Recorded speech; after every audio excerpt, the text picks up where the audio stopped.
All right, welcome back, everybody. Here we go. It's the playoffs.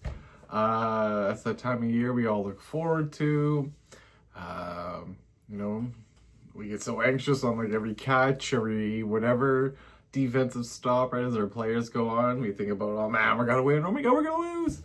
It's a great time. I enjoy it. Even last night at the curling club, myself, Tom, and Dallas were there, right? So we all had guys playing yesterday, or had matchups with guys going yesterday, right? So it was a lot of fun. So before we get into the playoff matchups, I'll quickly run down the year-end standings, how everybody finished, what that means for the first four draft picks. Then I'll go through each quarterfinal matchup.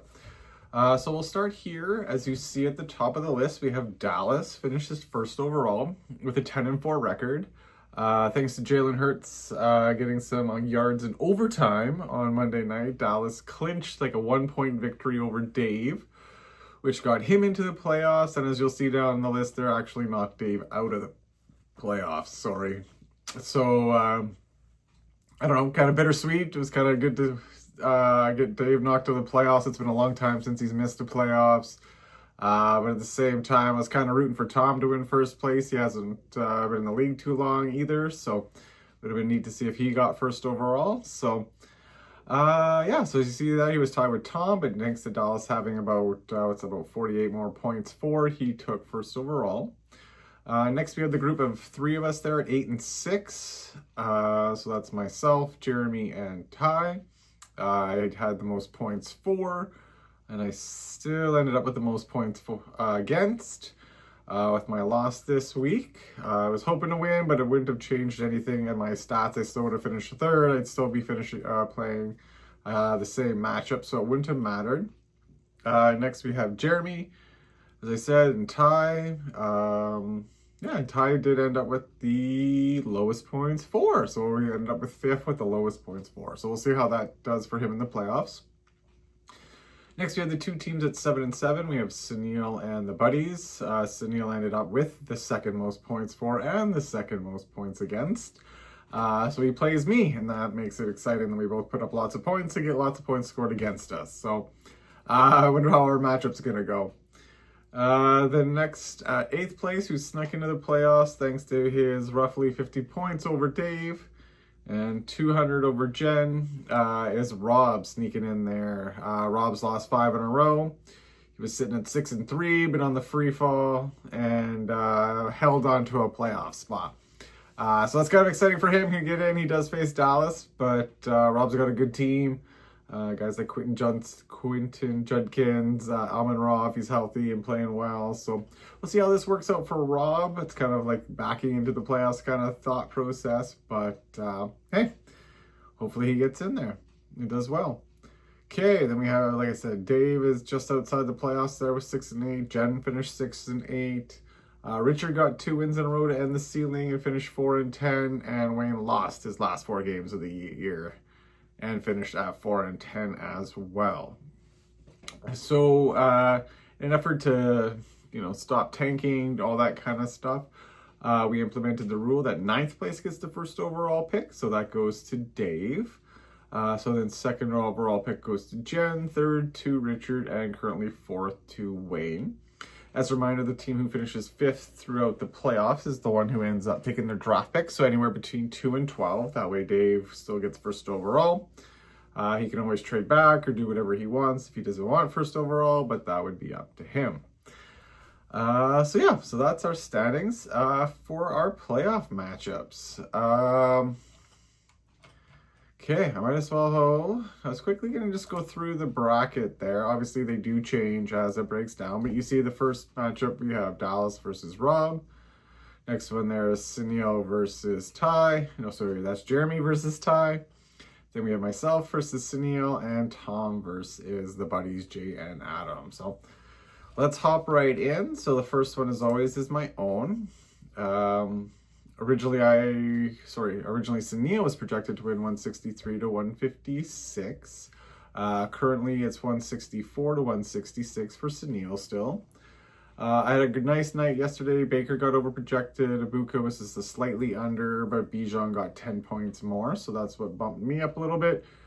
got me up into 61 points. Sunil had the kicker there for Tampa Bay, who got him 12 points. So that helped him a little bit. I see on my screen, so you get to see this live. I have Marvin Harrison in there, who is currently designated as out. So what I'll probably do, so on your, I'll make it look good. So what I'll do is I'll switch it up. So I had Marvin Harrison in there, and that had me at the 164. I'm gonna throw in Isaiah Likely for now. The reason being is Cincinnati is the worst team in the league against defense. Apparently they allow roughly 25 points a game to the tight end position. So between Mark Andrews and Isaiah Likely, it should be well. Apparently the tight end 1 averages about 14 points a game. The tight end 2 averages 10 to 11 points a game against Cincinnati there. So their defense. So we'll see. I'm going to take that risk. So your screen now, you'll probably see the matchup having Isaiah Likely in there. So that bumps me up to 171.04 to 166.01. Pittman Jr. does worry me a little bit. Ferguson's banged up a little bit. A snow game in New England. Hopefully it's good for James Cook. Hopefully he can run all day and do well. I like Chimere DK. He gets some nice return yards in there.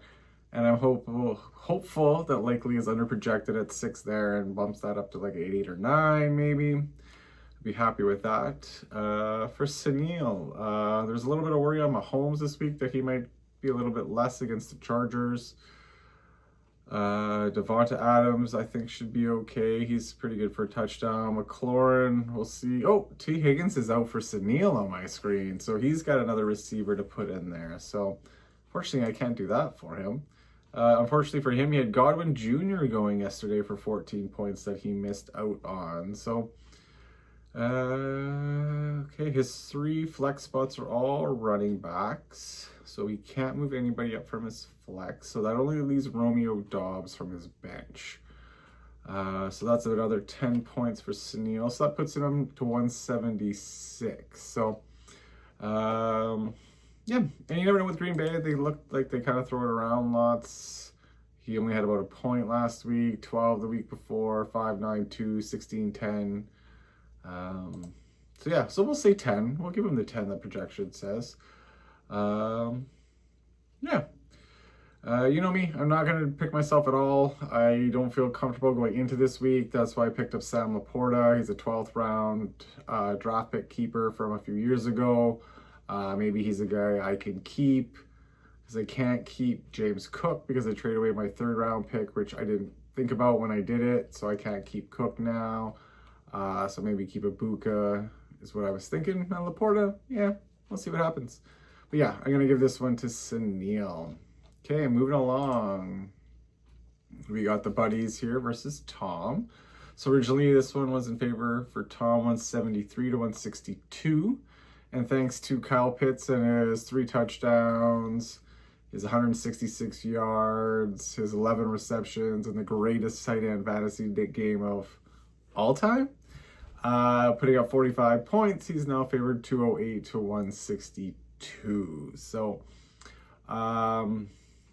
yeah, I mean, look at your screen there. We got Caleb versus Dak. I give this to Dak this week against Minnesota. Well, they do have a good defense, and it is in a dome. Dallas is still Dallas. So, Flowers is hard to say if they're throwing to tight ends. Devonta Smith's probably good there. Kenneth Gainwell and Chase Brown should be good. Debo, Huge, and Wandale should be okay.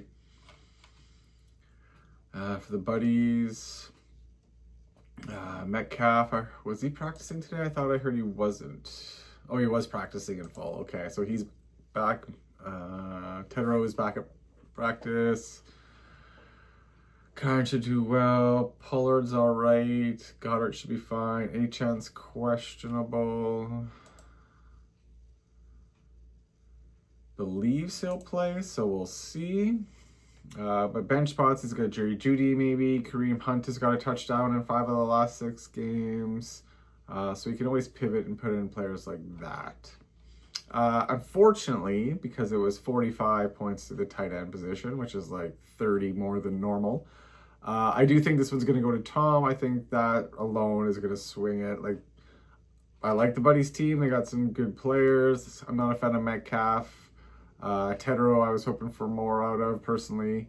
But I think the rest of his team's pretty solid. And then it depends on which Justin Jefferson shows up, right? Or what J.J. McCarthy shows up. So,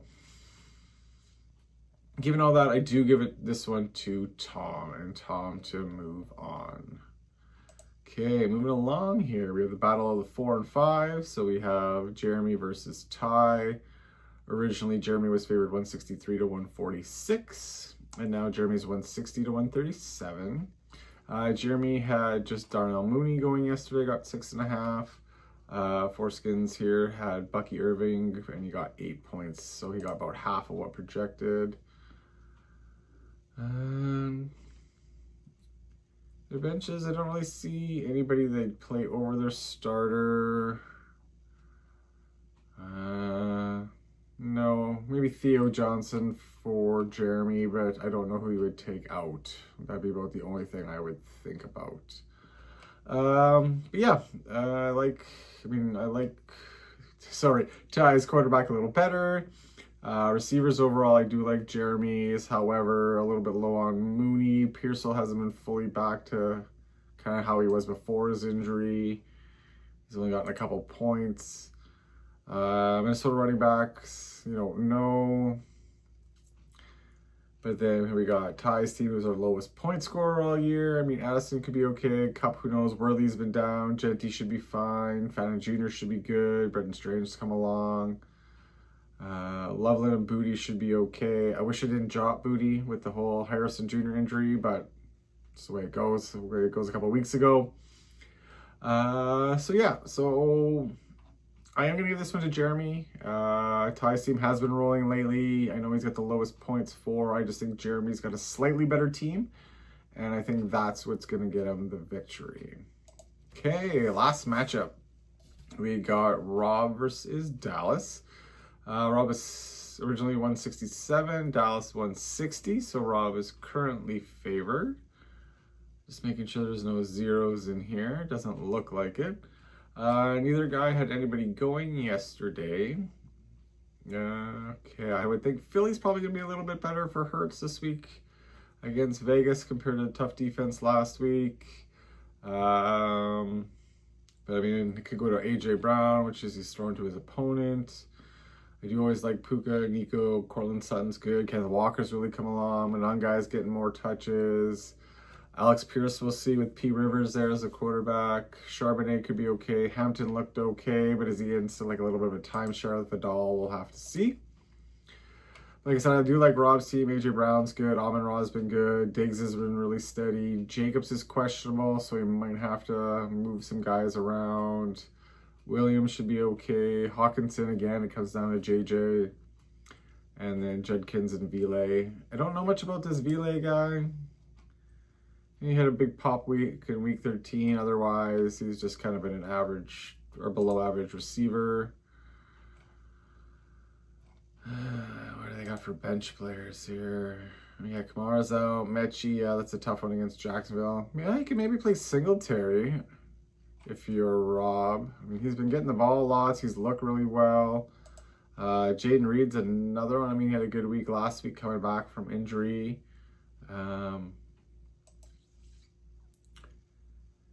Yeah. And then Dallas has Gadsden. You could always slide in. Odunze's hurt with his foot, so you maybe want to stay away from him. And then if Achad doesn't play, he's got Jalen Wright in there. I really don't know. Like, I know the projections call an upset, but I don't know. Like, I would worry about for Rob guys like Diggs, Jacobs, Shakir, and Ville. But for Dallas, I mean, Cortland Sutton could be tough against Green Bay. I would think their Seattle running back should do okay. Monogay will be tough against Cleveland. Kelsey will be tough against the Chargers. We just saw what they did to Philly. Aubrey could put up big points in a dome.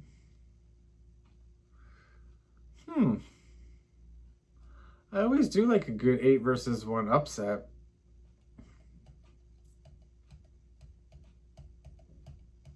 I'm going to do it. I'm going to take Rob. I think Rob's going to sneak this one out, end his losing streak, and take down first place. Which would be crazy, because then I would play somebody different.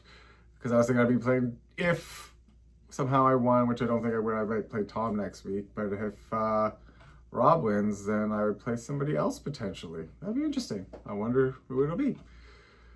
So I said Sunil was going to win my matchup. And then the next matchup I had Tom beating the Buddies, strictly because of that big night. Better Call Hall, Jeremy and Ty. I had Jeremy. So, okay, then Jeremy was 4th, right? And then Rob and Dallas, I had Rob winning. So that would be my semifinal matchups, according to my guess. Would be Rob versus Tom and Sunil versus Jeremy. So see how it turns out. We'll see if I get them right. Hopefully I get one of them wrong, but we'll see. Good luck to everybody out there. We'll talk soon. Bye.